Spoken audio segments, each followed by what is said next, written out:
여러분 안녕하세요. 과학과 만화의 만남 토크 콘서트의 진행을 맡은 과학 커뮤니케이터 목정환입니다. 오늘은 과학 그리고 만화에 대해서 여러분께 재미있는 이야기를 들려드리기 위해서 두 분의 만화 전문가분께서 함께 하셨는데요. 그 짧은 소개를 듣도록 하겠습니다. 먼저 김선미 기획자님께서 먼저 소개 부탁드려도 될까요? 네, 안녕하세요. 저는 한국만화영상진흥원에서 20년째 근무하고 있는 김선미입니다. 만화 쪽 행정과 그리고 만화 문화 기획자로 활동하고 있습니다. 그리고 제 본명 김선미이긴 하지만 네. 보통 활동할 때는 캔이라는 예명을 쓰고 있거든요. 예. 앞으로 진행하실 때 캔이라고 불러주시면 감사하겠습니다. 네, 제가 그냥 캔이라고 막 부르긴 좀 그러니까 캔님으로 네, 부르도록 네. 하겠습니다. 네, 알겠습니다. 작가님도 짧게 소개 부탁드릴게요. 안녕하세요. 저는 만화 그리는 김준범이라고 하는데요. 1990년도에 기계전사 109라는 SF 만화로 데뷔를 했으니까 지금 30년 됐고요.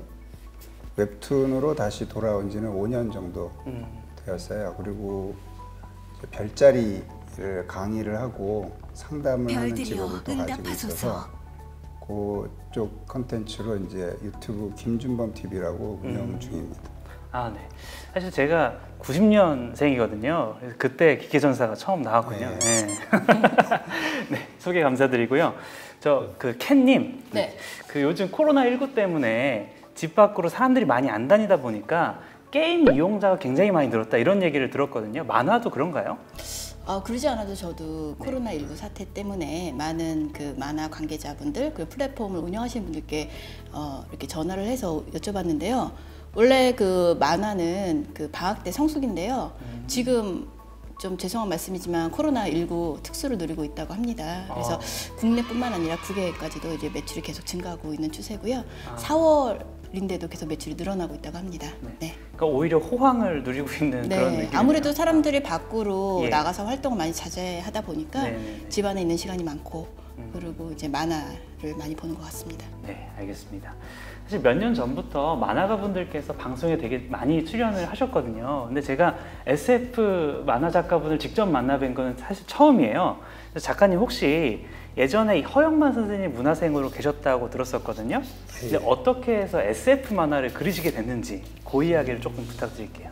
그러니까 제가 허영만 선생님 문화에 있다가 그 군대를 가게 됐는데 군대를 제대하자 바로 이제 허영만 선생님의 스토리 작가였던 분이 계셨는데 그분이 SF 만화 스토리를 주신 거예요. 그래서 바로 그 작품으로 데뷔를 하게 된 거죠. 그분이 어떤 분일까요? 그 스토리를 주셨던 분이? 노진수 씨라는 분인데 지금은 하늘나라 계시고 네. 그 허영만 선생님의 이제 스토리 작가 여러 분 계셨는데 가장 이제 톱 클래스 작가셨는데 이제 제가 군대 가기 전에 제 작품을 하고 싶어서 많이 발버둥을 쳤어요. 그걸 이제 이쁘게 봐주신 거죠. 그래서 SF 스토리를 쓰고 저한테 그걸 주신 거죠.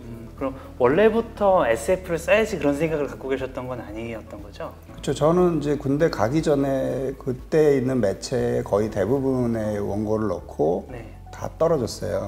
근데 거기서 이제 제가 유력하게 봤던 매체들이 다 순정 만화 매체였기 때문에 뭐 르네상스라든가 이런 그래서 순정 만화로 데뷔를 아마 하기가 더 쉬웠죠. 근데 다 떨어지고 갑자기 SF 스토리가 들어온 거죠, 저한테. 순정 만화를 꿈꾸셨다가 SF를 하셨다라고 하니까 좀 신기하긴 한 것 같은데요. 제일 좋아하는 만화 작품이 혹시 있으실까요? 제 거요? 네네.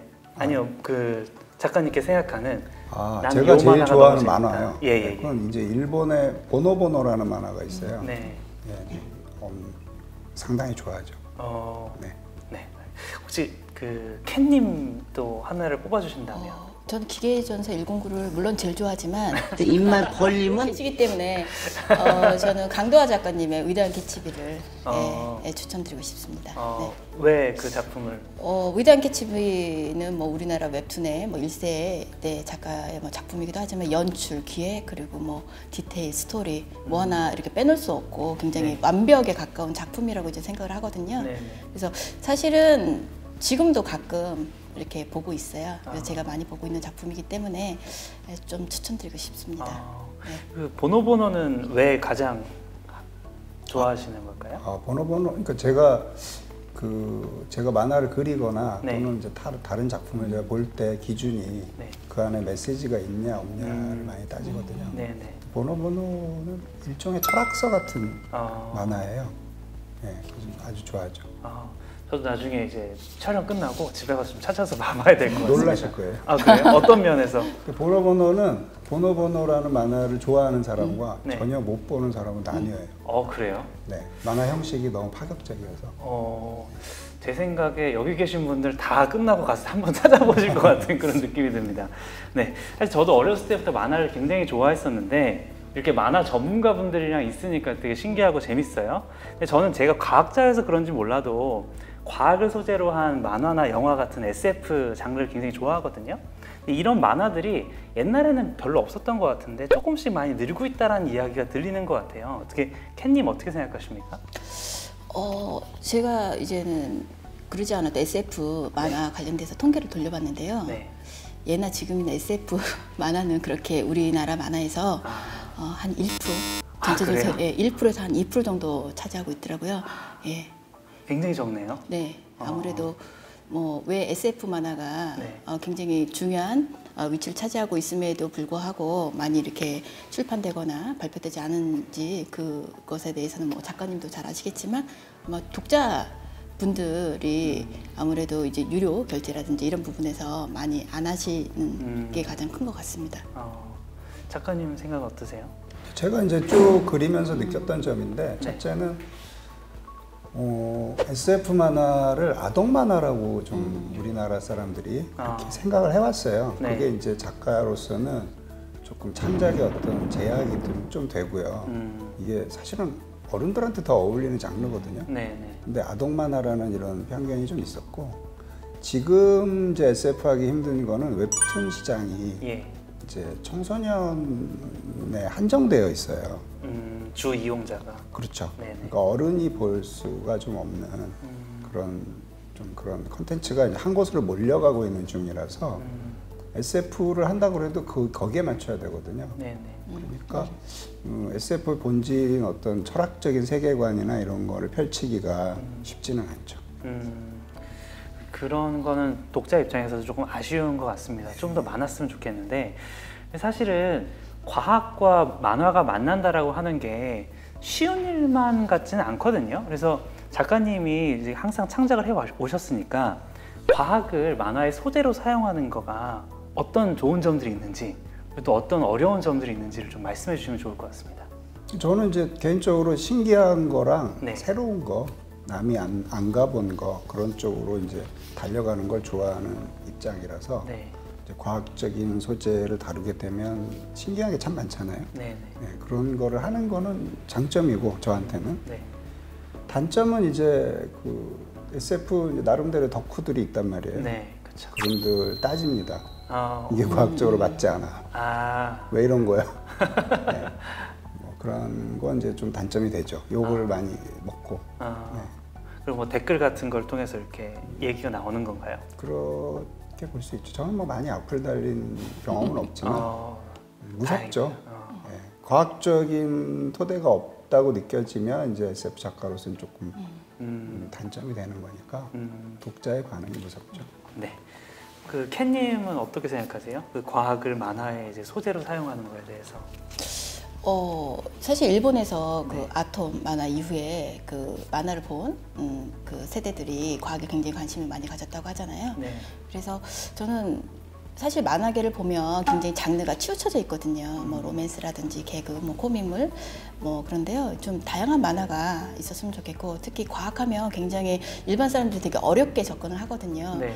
근데 우리가 이렇게 흔히 보는 뭐 영화 같은 경우에도 과학적인 소재가 굉장히 많아요. 네. 그래서 특히 만화에서 그런 부분을 과학적인 소재를 다뤄준다면 우리가 조금 더 과학을 친근하게 또 일상에서 느낄 수 있어서 그런 과학에 대한 관심도 높아지고 그러지 않을까 그런 생각을 합니다. 네, 저도 그런 기대를 좀 가져봅니다. 자, 그러면 이번엔 작가님의 작품을 몇 가지를 가지고 좀 더 자세히 들어가 보도록 할 텐데요. 기계전사 109, 프로토 109, 사실 저도 굉장히 좋아하는 작품들인데 근데 이 109가 어떤 의미를 가지고 있나요? 이거 이제 설명이 좀 긴데 네네. 제가 데뷔했을 때 이 제목이 메탈 브레인이었어요. 근데 이제 제가 데뷔했을 당시에는 그 외래어가 제목으로 이렇게 하는 거를 기피했었어요. 편집 네. PD들이. 네. 재밌는 건 2년 후에는 다 되더라고요. 그래서 한국말로 해라. 그래서 네. 제가 생각해낸 쓰지 않았던 제목이 뭘까 했는데 기계란 말이 나왔고 이제 기계전사로 하자 그랬는데 이 책이 그 주에 책이 이제 저의 첫 데뷔작이 네. 내일 나와야 되는데 네. 오늘 나한테 뒤에 숫자를 넣으라는 거예요. 갑자기? 네. 네. 사이버그 009, 전자인간 337 아. 그렇게 운율에 맞춰서 뒤에 숫자를 넣어달라. 그래서 제가 생각한 게 109였고 그러니까 이게 부를 때 느낌이 어떠냐를 보고 109라고 그냥 한 거고 네네. 다음에 이제 스토리 작가 분에게 109명의 사이보그가 처음에 봉기를 했다 이렇게 설정을 넣어달라 했는데 네. 잊으셨어요 듣고 나서. 아. 그래서 109는 실체가 없어요. 아무 실체가 없는. 제가 팬레터를 받으면 109가 불쌍해요 이러는데 109 만화에 없어요. 네. 사실 기계전사 109는 이제 그렇게 아무 의미 없이 이제 탄생한 109인데 그 다음에 또 프로토 109도 쓰셨잖아요. 네네. 그러니까 이제 프로토 109는 그 뭐냐면은 기계전사 109의 그 전 시대를 다루는 내용인데 네네. 이제 웹툰으로 제가 다시 만화를 다시 그리기로 결심을 하고 하게 됐는데 이 그 전에 이제 일본 연재 제의가 들어왔었어요. 그래서 한참 고려를 하다가 중간에 이제 그 잘못되어서 이제 멈췄는데 그쪽 제의가 이제 109란 거를 왜 제목에서 뺐냐 그러더라고요. 그래서 나는 그 촌스러워서 싫다. 그랬더니 일본 사람들은 109가 새로운 느낌이래요. 왜 그러냐 그랬더니 109 무슨 쇼핑센터도 있고 막 그러더라고요. 네, 그래서 그냥 프로토 할 때도 109라는 제목을 그냥 가는 게 낫겠구나 이렇게 간 거예요. 프로토 109에는 설정을 넣었어요. 어떤 설정? 그러니까 프로토타입 첫 번째 사이보그의 그러니까 가장 인간화된 네. 그러니까 가장 이제 그 만든 자들이 네. 이제 인정할 만한 네. 첫 번째 프로토타입이 109 모델이거든요. 네. 그렇게 이제 설정을 했죠. 그 기계전사 109랑 프로토 109에 대해서 시청자분들께서 잘 모르시는 분들도 있을 것 같아서 그 작품이 어떤 작품인지에 대해서 뭐 짧게 말씀 부탁드려도 될까요? 그러니까 기계전사 109는 90년대 초반의 내용이고 네. 그때 썼던 내용이고 프로토 109는 최근 거니까 거기에 따른 이제 차이가 있는데 네. 기계전사는 인간에게 착취당하는 기계들이 이제 민중봉기처럼 이렇게 그 봉기를 일으켜서 이렇게 전쟁하듯이 싸우는 그런 내용이고 네. 그리고 프로토 109는 이제 요즘 AI가 많이 이제 그 각광받는 시대잖아요. 네, 그래서 첫 번째로 나온 그 사이보그가 인간과의 관계를 어떻게 해나가는지 그런 내용이에요. 네, 감사합니다. 사실 제가 그 만화가분을 뵈면 꼭 드리고 싶었던 질문이 하나 있었는데 그 만화에 보면 다양한 캐릭터들이랑 인물들이 나오잖아요. 그럼 그 외모나 뭐 성격 같은 거는 이제 창작을 해서 새로운 가상의 인물을 만드는 건가요? 아니면은 어떤 사람의 거를 가지고 조금 발전시켜서 만드는 건가요? 저는 이제 주로 영화 배우분들의 얼굴을 그리고 그분들이 나온 영화의 성격이나 이런 네. 것들을 조금 많이 빌려오곤 하죠. 그럼 뭐 프로토나 기계전사에서 뭐 빌려온 영화 배우분이 있어요? 주로 저는 강동원, 원빈 저한테 유리한 쪽으로 이병헌 이렇게 하죠. 근데 이제 만화가들은 주변 분들이 네. 자꾸 이렇게 자기를 좀 넣어달라고 그런 분들이 있어요. 그래요? 그러니까 실명으로 주변 지인들이 넣어달라고 그러는데 저는 그거를 싫어해요. 왜냐면 제가 그 지인의 이름을 넣었을 때 여기 나오는 그러니까 만화에 나오는 주인공들이나 배역들은 고생을 많이 하잖아요. 그렇죠. 근데 그대로 되는 경험을 봤기 때문에 안 좋은 경험을 몇 번 해서 그다음부터는 실명은 안 해주죠. 아무래도 장르가 뭐 순정 만화나 그런 거면 괜찮을 텐데 SF다 보니까 캐릭터들이 다 사연이 있어가지고 좀 어려울 것 같습니다. 죽기도 하고 이러기 때문에 그런 부탁은 안 하시기를 부탁드리겠습니다. 네, 감사합니다. 그 프로토 109 내용 중에 보면은요, 그 몸을 기계로 대체해가는 그런 설정이 나오거든요. 그러니까 점점 이제 기계화가 진행되는데 기계화율이 50%를 넘으면 그때서부터는 인간 취급을 못 받고 노예 등급으로 떨어지는 그런 설정이 나오거든요. 그런 설정 어떻게 넣게 되셨어요? 그러니까 저는 이제 그 인간이 스스로 기계화되면서 네. 영생을 꿈꿀 거라고 생각을 하거든요. 그랬을 때 이제 본인들이 그 영원히 죽지 않는 몸으로 네. 이게 다가가는 동안에 다른 그러니까 그 고위층 말고 다른 일반인들도 여러 가지 노력을 비슷한 걸 하겠죠. 네.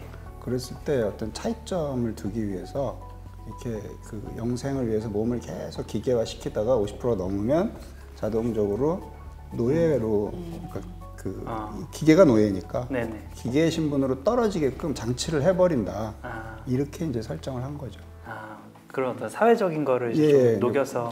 그렇죠. 고위층들은 그런 네. 거를 용납하지 않을 것이다.